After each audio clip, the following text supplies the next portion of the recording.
Trois jeunes réunis autour d'une table pour discuter des sujets qui touchent les jeunes, mais qui touchent aussi les sujets de notre société. Bienvenue à Génération Z, on s'exprime.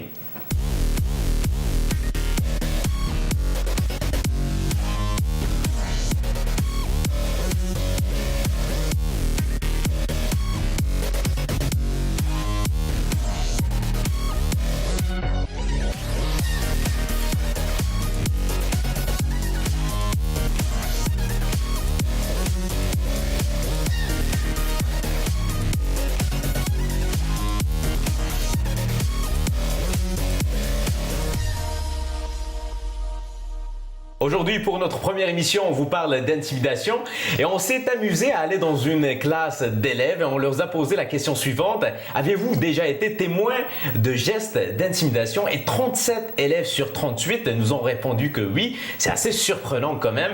Et pour en parler à l'émission aujourd'hui, voici nos trois jeunes qui vont être avec nous tout au long de l'émission. Noémie, bonjour. Bonjour. On va voir Jade et Cédric bonjour, aussi qui vont être avec nous. Donc on veut entendre vos opinions. Qu'est-ce que vous en pensez? Et ça, un petit peu plus tard, pas tout de suite. En attendant, voici notre première question de l'émission. De quelle façon l'intimidation se manifeste-t-elle? Parce qu'il y a plusieurs formes sous laquelle l'intimidation peut se manifester. Voici le Vox Pop qu'on vous a préparé. Quand je pense à ça, je pense à quelqu'un qui s'est embêté à l'école, qui s'est poussé dans les casiers et tout. Là. Ouais, c'est vraiment quelqu'un qui se prend du pouvoir. Quelqu'un qui tape sur un plus jeune ou quelqu'un de moins fort que l'autre.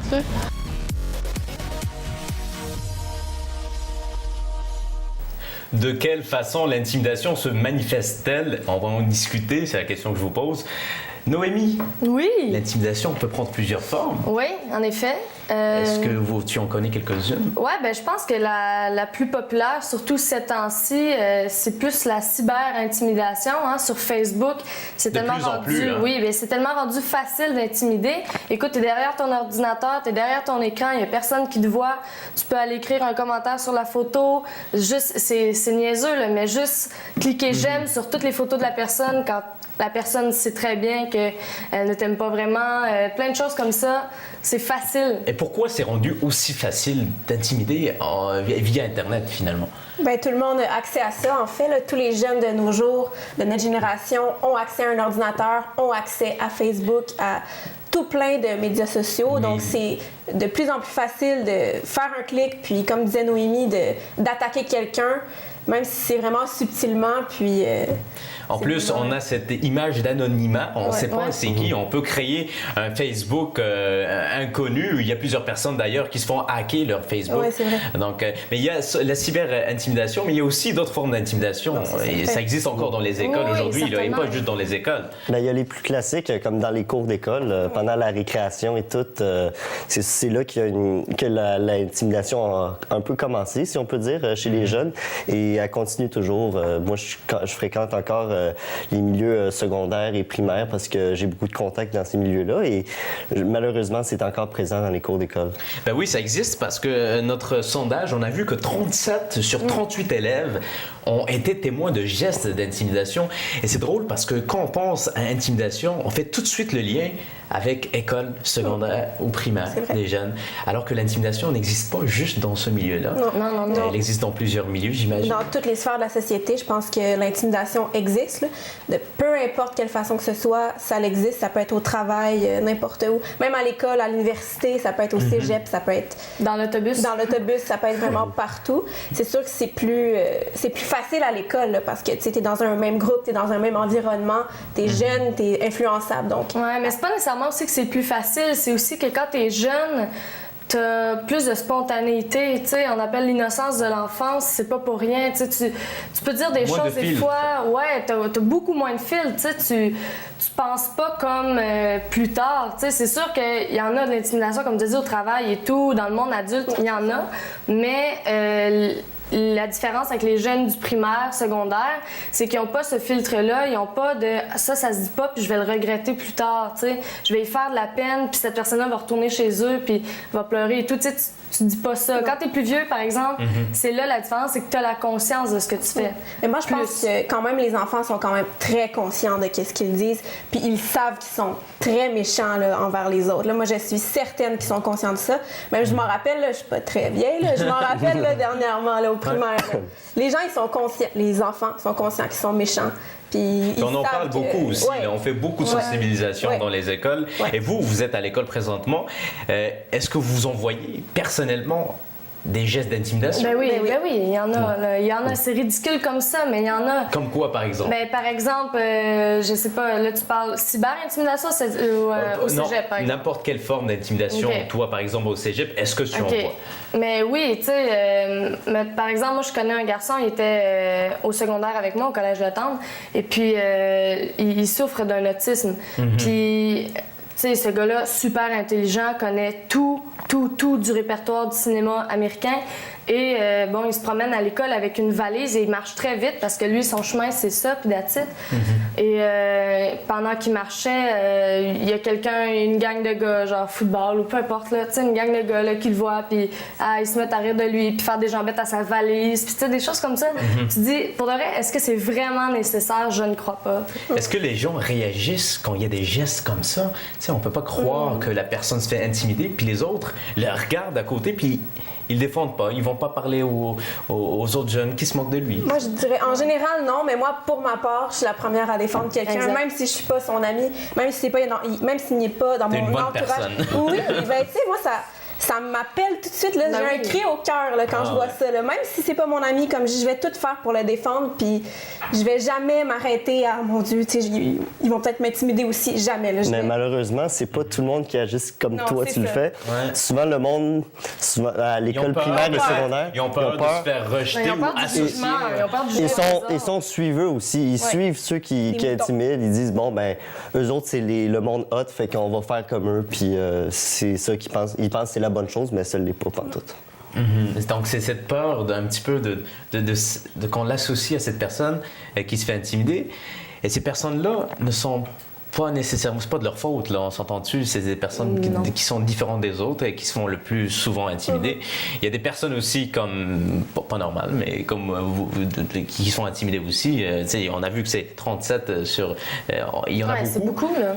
Puis il y a beaucoup de personnes, malheureusement, qui n'acceptent pas la différence. Ça veut pas dire que t'es d'une autre nationalité, que tu as un surplus de poids ou que tu écoutes la musique différente, qu'il faudrait te juger. Là. On est tous différents. Là. Toi, moi, on est tous différents. Fait que c'est aux jeunes d'accepter les différences des autres. Là.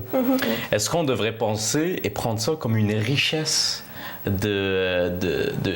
des personnes différentes, tu sais, une personne qui n'est pas comme nous, le prendre au lieu de le prendre comme quelque chose qui nous différencie avec l'autre, le prendre comme quelque chose qui nous rend de positif, quelque chose de différent en nous. Parce qu'on en apprend davantage avec cette personne-là, tu sais, on s'enrichit. Tu sais, j'apprends. Faut rappeler aussi. Oui, je suis monitrice de langue en francisation, donc je côtoie des immigrants chaque jour, puis. Autant je leur apprends le français, mais autant ils m'apprennent de leur culture. Ils m'apprennent plein de choses. C'est important. Ouais, fait que ça, c'est fantastique, puis c'est super enrichissant. Là.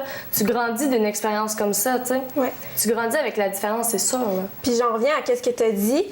C'est sûr que c'est important de valoriser des gens plus marginaux, entre parenthèses. Là, c'est pas nécessairement ça, mais c'est aux profs aussi de pas créer un moule puis dire ça c'est la normalité, ça c'est qu'est-ce qui est bon, puis tu dois être comme ça, tu sais, on doit accepter tout le monde avec leurs différences, puis prôner la différence justement, puis prôner qu'est-ce qui est différent au primaire surtout là, ouais. Au primaire, ça part de très jeune, hein, du primaire jusqu'au secondaire. On va avoir l'occasion d'en parler un petit peu plus tard du rôle que les parents jouent, que les élèves, que les autres élèves jouent, aussi de l'entourage hein, dans la réussite. J'en ai parlé cette semaine à Nicolas Vandal qui a écrit un livre, L'intimidation, j'ai failli en mourir, et qui disait que le rôle de la famille a eu un impact très très important dans sa réussite, dans pour passer son épreuve. Et ça, c'est très, très intéressant. On va avoir l'occasion d'en parler un petit peu plus tard. Voici, on passe à notre deuxième question qui est justement le rôle que les élèves, les parents et les enseignants, en plus du personnel scolaire, jouent dans la réussite d'un élève et aussi dans le passage dans cette période difficile qui est l'adolescence sans se faire intimider et traverser l'épreuve de l'intimidation. C'est ce qu'on va savoir sur ce topo. Dans le fond, c'est juste qu'il faut qu'il l'aide puis tout là. Faut qu'il aille dire à l'autre personne d'arrêter puis tout puis. À mon avis, je pense que l'entourage devrait comme soutenir l'enfant qui s'est intimidé, l'aider comme à passer cette crise, puis essayer de lui trouver de l'aide et tout. Ben, surtout à en parler, c'est la première chose qu'ils peuvent faire. C'est la seule chose aussi qu'ils peuvent faire. Parce qu'ils ne peuvent pas aller intimider l'intimidateur. Quel est le rôle que les parents, les autres élèves et l'entourage de la personne qui se fait intimider jouent? C'est la question que je vous pose. Jade? Oui. Donc, je trouve que c'est un rôle, le plus important des rôles, les parents et le professeur, c'est le premier passage à l'enfant. Donc, t'es chez toi, l'enfant est là, les parents, c'est qu'est-ce qui t'inculque, c'est qu'est-ce qui t'apprennent en fait, c'est tout, là, les parents. Là. À travers leur éducation. Exactement. Donc, tu arrives à l'école, c'est tes parents, c'est le prolongement de toi, en fait. Là. Donc, c'est évident que c'est la base de tout, là, les parents. Mais aussi, c'est important que, déjà à la base, l'enfant ait une bonne relation avec ses parents. Parce que si, justement, la relation est instable, mais c'est sûr que ça va être instable avec ses autres élèves qui sont dans la classe et ça va être encore plus instable avec les professeurs et le personnel scolaire. Parce que s'il n'a pas confiance en ses parents, pourquoi il aurait confiance à un autre adulte, l'enfant? Donc, c'est très important de revenir à la base et de bien s'entendre avec ça les lui parents. donne déjà une image négative de l'adulte qui, donc, exact. C'est plus difficile pour lui de faire confiance à d'autres personnes. Moi, je pense pas nécessairement. C'est possible que l'enfant ait pas une belle relation avec ses parents, mais c'est très possible, et on l'a vu souvent, qu'il développe une confiance avec quelqu'un à l'école, que ce soit un professeur, que ce soit un éducateur, un service, tu sais, un surveillant au dîner, n'importe qui, un intervenant. C'est pas rare qu'on voit des jeunes qui s'attachent comme ça à quelqu'un puis qui développent la confiance parce que justement, ils ne l'ont pas à la maison. Mais moi, je pense aussi les amis, c'est très important parce que c'est les amis qui te donnent ta confiance aussi. Tu sais, c'est niaiseux, mais quand t'es donc bien cool, t'es bon ballon chasseur, si ça, tu sais, ça te met de la confiance, tu sais. Puis même si les autres t'intimident, ben quelque part, tu sais que t'as tes amis qui vont être là pour toi, tu sais. Mais quelqu'un qui se fait intimider, qui n'a pas d'amis, là. Oui, ben c'est ça. Là, ça l'arrive parce que il y a des fois, mais je me rappelle quand j'étais au primaire, ça arrivait souvent qu'il y avait des élèves qui arrivaient en plein milieu de l'année, là, comme ça par hasard, peut-être parce qu'ils venaient d'un autre pays où il y a eu des problèmes. Mais c'est ça, il y a des élèves qui arrivent en plein milieu d'année et souvent eux autres sont propices, ils sont très vulnérables à l'intimidation, donc. Ils peuvent pas se faire d'amis en plein milieu. Tout le monde s'est trouvé des amis. Donc, c'est juste à eux à accepter qu'ils sont acceptés, qu'ils sont faire un effort d'intégration aussi. Exact, oui. Et c'est aux autres élèves de l'accueillir, peu importe à quel moment ils viennent de l'année. C'est sûr qu'on parlait de marginalité tantôt. C'est sûr que si je prends l'exemple du petit garçon ou de la petite fille qui a déménagé, qui arrive en plein milieu d'année, c'est sûr que si lui est marginal et vraiment différent, ça va être vraiment difficile pour lui de s'accommoder avec les autres puis de se faire des amis. Tandis que, tu sais, si c'est quelqu'un là, qui rentre dans le moule, qui est vraiment pareil comme tout le monde, là, tout le monde va aller lui parler, tout le monde va vouloir être son ami. Là, donc, moi, je suis pas d'accord. Si t'es marginal, mais tu sais t'intégrer et t'es un peu influençable, t'as un fort caractère, tu vas pouvoir rentrer dans le moule pareil, mais avec ta marginalité, en gardant ce que t'es. Puis, justement, les autres vont juste trouver ça cool, puis tu vas peut-être même les influencer. Mais ça peut faire les deux. Ça peut aller dans les deux sens. C'est ça, mais il faut qu'il y ait de la confiance. Là. Si c'est quelqu'un qui n'a pas de confiance puis qui est dans sa bulle, là, ça ne marchera pas. C'est facile à dire, c'est pas facile à... Non, mais c'est ça. Mais ça dépend de la personnalité, en fait. Puis ça se développe aussi au cours des années. Et par rapport aux ressources qui sont disponibles pour ces jeunes-là qui éprouvent une certaine difficulté à s'intégrer, est-ce qu'il y en existe, par exemple, dans votre cégep, dans vos écoles? Moi, je me rappelais quand j'étais au primaire, c'est sûr que moi, j'étais dans une école à Montréal, donc il y avait beaucoup de communautés et de gens différents aussi. Et c'est sûr que c'était pas facile parce que souvent, l'intimidation se passait après l'école et à l'extérieur de l'école. Donc, les jeunes, ils allaient marcher jusqu'à chez eux ou ils allaient prendre le métro ou l'autobus et l'intimidation se passait là. Donc, malheureusement, l'école pouvait pas vraiment jouer un rôle là-dessus. Le personnel de l'école doivent jouer leur rôle dans la cour d'école, pendant les heures d'école. Et pour ce qui est à l'extérieur de l'école, c'est vraiment aux élèves eux-mêmes de se responsabiliser et aux parents aussi d'avoir un rôle quand ils vont chercher leurs enfants à l'école. Et revenons aux parents parce qu'on a parlé tantôt d'éducation avec la famille, chez les parents. Quel est le rôle des parents? Parce que j'ai parlé à Nicolas Vandal un petit peu plus tôt et il m'a dit que c'est ça qui m'a sauvé la vie. Et j'aurais pu en mourir. Il a fait des tentatives de suicide. Il me dit, si j'avais pas ma famille à côté de moi, ça serait fini aujourd'hui. Donc, il y a un rôle qui est fondamental, mais les parents, quand ils savent que leur fils se fait intimider, que leur fils intimide, fils ou fille intimide quelqu'un d'autre, comment ils doivent réagir, selon vous? Ben en fait, je pense que c'est juste de garder la confiance qui règne dans la maison, parce qu'on s'entend, les parents... c'est pas mal les personnes avec lesquelles tu es le plus à l'aise, hein, le plus confortable et tout. Fait qu'il faut qu'ils gardent cet esprit-là. Mais je pense que c'est aussi d'enlever tout jugement dans leurs yeux, dans leur attitude, dans leurs paroles, d'être là pour écouter. Parce que la personne intimidée, c'est pas facile, mais faut qu'elle se dévoile. Faut qu'elle parle de tout ce qu'elle vit pour que les autres puissent l'aider après. T'sais. Fait que j'imagine que c'est vraiment beaucoup d'écoute que les parents ont besoin. Et puis ensuite, de pas juger ce qui se passe. T'sais. Si le père, il fait comment, hey, là, mon gars, là, t'es pas un fifi, là, le redresse-toi. On s'entend, non, là, ça l'aide pas. Mais si le père est là, il écoute, va, OK, regarde, on va aller voir ensemble le directeur, ou peu importe, là, je suis pas encore parent, fait que... Non, c'est ça. Développer une bonne communication entre le parent puis le fille. Puis l'enfant, puis l'école aussi, je pense que c'est important que le parent communique avec l'école le plus rapidement possible. Dès qu'il y a un signe d'intimidation, que son enfant lui dit « je me suis fait intimider » et tout, c'est important d'appeler le professeur, d'appeler la direction. Même, vraiment, je trouve que le plus important, c'est le professeur direct. Parce que, tu fais appel au directeur, c'est pas un lien qui est déjà là. Moi, je crois que c'est vraiment important de parler au professeur puis de trouver des moyens, trouver qui est l'intimidateur, trouver des solutions, parler aux parents de l'intimidateur aussi, ça pourrait être vraiment important. Là. Parce qu'un jeune qui est au primaire, les 2 ou 3 adultes qui voient le plus souvent, c'est ses parents, ses 2 parents et le professeur. Donc, c'est ces 3 ressources-là qui sont les plus proches de l'élève et les plus importantes pour lui. Parce que, comme qu'elle l'a dit, Jade, les directeurs, ils peuvent donner des ordres et tout, mais ils savent pas vraiment qu'est-ce qui se passe à l'intérieur d'une classe, dans une cour d'école et à la maison du jeune. C'est une part d'éducation aussi qui continue à l'école en quelque sorte. Eh bien, c'est très intéressant tout ça. On a eu l'occasion de rencontrer Jasmin Roy. Il lançait une série à Canal Vie qui s'appelle Intimidé. C'est plusieurs séries où on rencontre des personnes qui se font intimider dans la vraie vie, on les suit. Puis c'est très, très intéressant. Je vous invite à regarder ça. Et on va aller le voir. On lui a posé quelques questions. Voici ce qu'il y a à nous répondre.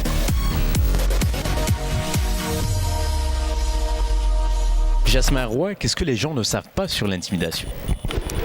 Bien, moi, je pense qu'encore aujourd'hui, les gens pensent que c'est un passage obligé, que les jeunes qui vivent l'intimidation ne savent pas se défendre, ne sont pas capables de prendre leur place. Dans quelques fois, ça peut être vrai, mais dans la majorité des cas, c'est pas ça qui se produit. C'est des jeunes qui, à force d'être écrasés, finissent par plus être capables de prendre leur place. L'intimidation, là, c'est sur une longue période de temps. Il faut être capable de le mesurer. C'est pour ça que là, on est au début de l'année scolaire.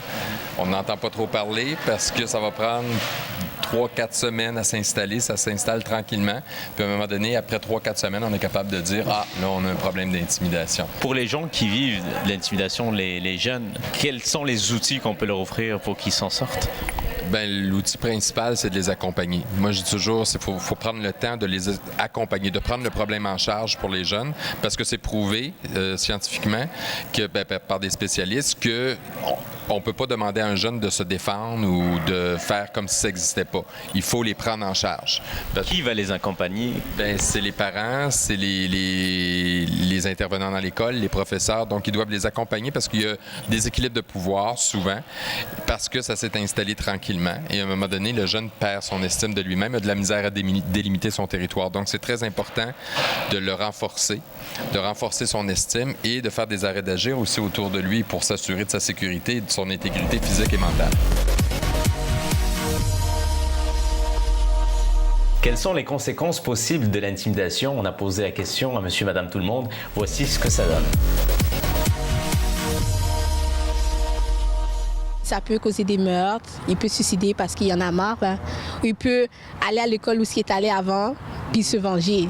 Je sais pas, il va avoir moins confiance en lui peut-être. Les conséquences sont le manque de confiance par rapport à la personne qui va suivre dans toute sa vie.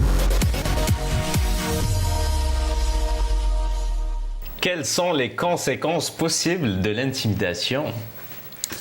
Il y en a de nombreuses. Je pense qu'il y en a vraiment plusieurs, beaucoup. Là. Ça part juste d'un traumatisme psychologique. Oui. Je veux dire, juste le fait, même pas un traumatisme psychologique, mais un traumatisme point. Je veux dire, quelqu'un qui te dit, qui rit de toi sur ton habillement.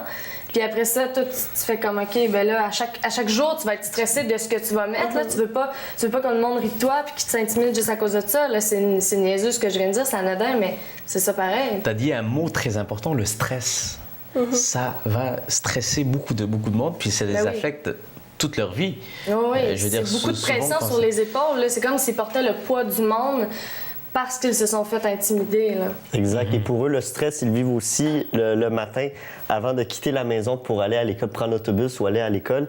Ils se disent « Ah, qu'est-ce qui va se passer aujourd'hui? Est-ce que je vais manger un coup? Est-ce que je vais faire rire de moi? » Et à tous les matins, ils veulent quasiment pas aller à l'école et c'est censé être le contraire. Ils sont censés aimer aller à l'école, ils vont apprendre, ils vont découvrir des nouvelles affaires, mais malheureusement, ils ont aussi un stress quand ils sont à la maison. Et d'ailleurs, ça, c'est l'un des signes que quelqu'un se fait intimider si vous voyez votre enfant qui veut pas nécessairement aller à l'école chaque matin. Il y a des fois, ça arrive qu'on veut pas aller à l'école, mais si ça arrive chaque matin, que ça soit redondant, bien là, on peut se poser des questions comme parents à savoir si notre enfant est victime d'intimidation.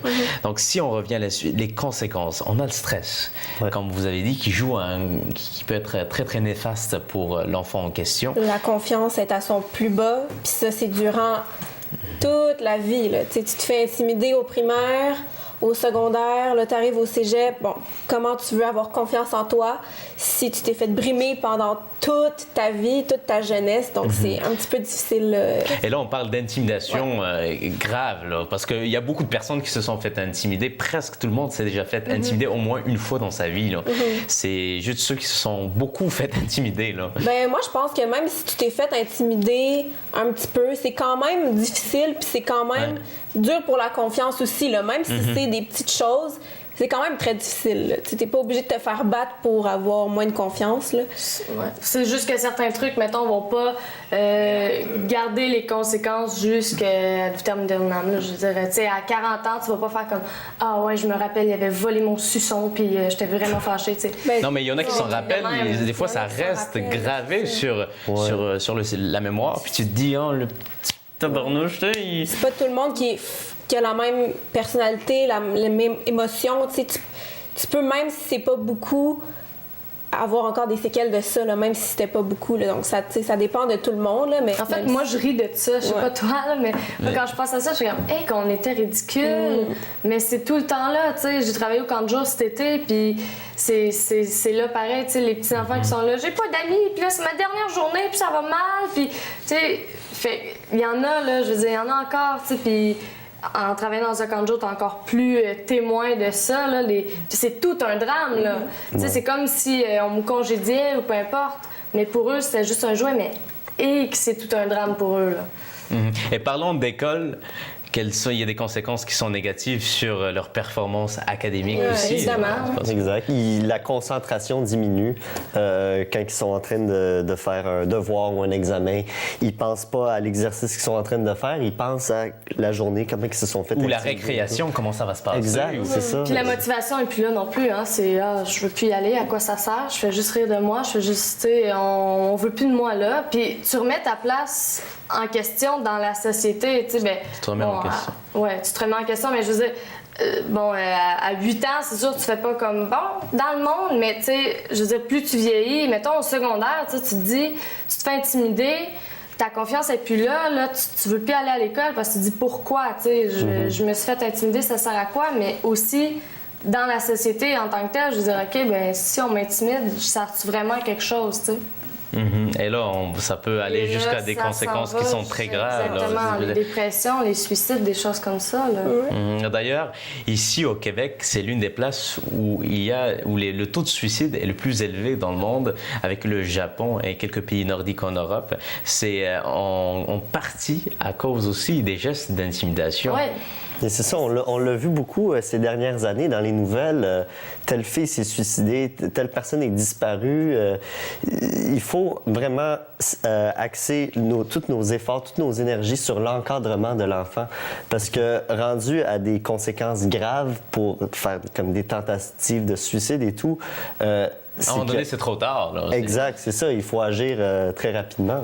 Il y a un besoin de ce côté-là parce qu'il y a beaucoup de personnes qui en sont victimes. Et par rapport à... Est-ce que c'est possible d'enrayer l'intimidation? Non. Ben, c'est parce que... On en est très loin, là. Ouais. Est-ce qu'un jour, là, on va se dire qu'il y en a presque plus? C'est parce que le problème, c'est que oui, il y a des ressources pour ceux qui sont intimidés, mais... J'ai l'impression que dans ce problème-là, même, regarde, aujourd'hui, on n'en a pas parlé de l'intimidateur. On n'en a pas parlé de lui, de son éducation. On va en parler tout de suite. Non, mais c'est vrai. Ouais. Je trouve que dans les solutions que les gens proposent, l'intimidateur est peu souvent présent dans les discussions. C'est niaiseux, mais l'éducation des parents, tu sais, si des parents montre qu'ils jugent la différence ou peu importe, tu sais, l'enfant va être OK, la différence, c'est pas bien, il faut que tout le monde soit comme moi. Il va arriver à l'école, puis ça va paraître.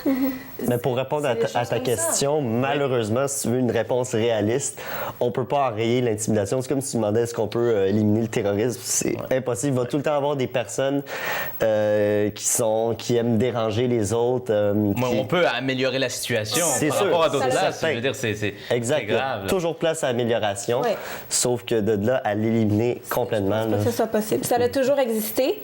Avant, on n'en parlait pas, c'était pas présent dans les médias.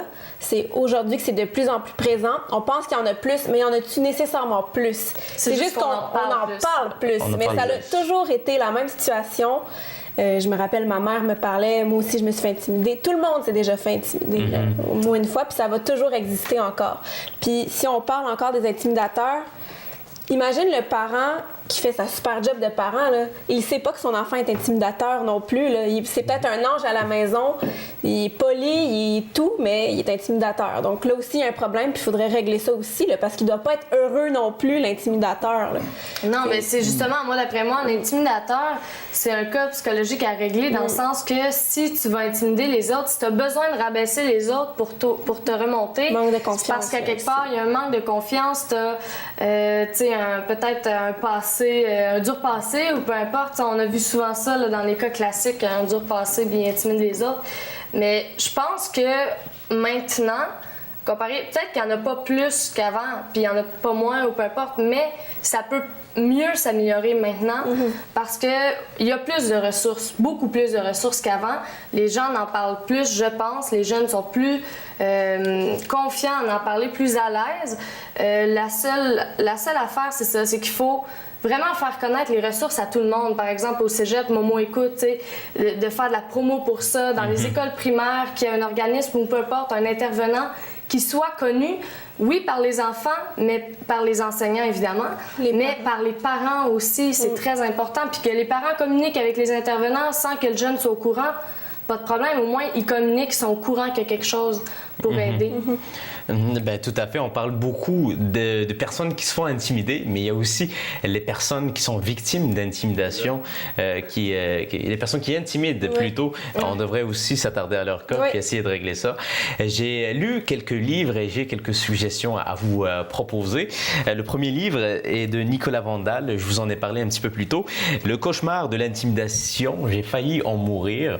Un livre qui est disponible dans toutes les librairies. Il est excellent, puis il nous montre... il nous raconte son histoire, mais aussi il nous donne les outils pour pouvoir sortir de ce cauchemar-là qu'il a vécu. C'est très, très intéressant. Et d'ailleurs, on va en faire tirer. Pour participer, vous allez sur notre page Facebook. On a 3 livres à faire tirer. On a aussi le carnet de Gros Cul et aussi la solitude armée qu'on fait tirer sur notre site Internet et notre Facebook. Je vous invite à aller le visiter. Merci beaucoup d'avoir été avec nous. Ça fait un plaisir. Et on se revoit la semaine prochaine. Ben oui. Merci à vous d'avoir été avec nous. Je vous rappelle d'être présent la semaine prochaine. On parle d'argent, cash. Oh, yes. Money.